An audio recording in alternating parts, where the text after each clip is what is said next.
Welcome to Blizzard Fire. We hope this video helps fire up your solution. You begin by confirming exactly what uses space. Open Settings, go to General, then iPhone Storage to see the list. Make a complete backup to iCloud or your computer. This protects files before you remove anything. Once backed up, enable iCloud Photos or offload apps you rarely use so local copies are removed, but data remains retrievable.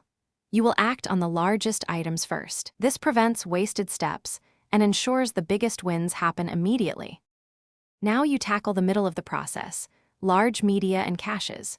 Start by deleting duplicate photos, burst sequences, and especially videos because they consume the most space. Then clear app-specific caches. In Messages, delete old conversations and large attachments. In Safari, clear offline data. For social apps, uninstall and reinstall to purge caches. Next, open Files and Mail to remove old downloads and attachments or move them to iCloud. These steps carve out substantial free. Finish by reviewing settings, right arrow General, right arrow iPhone Storage to confirm your progress. Compare before and after numbers so you know the exact gain.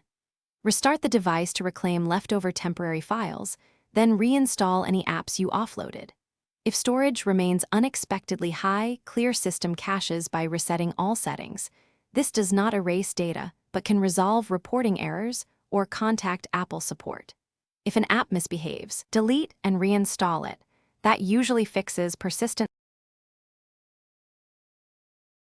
Thanks for watching. If you found this helpful, don't forget to like and subscribe.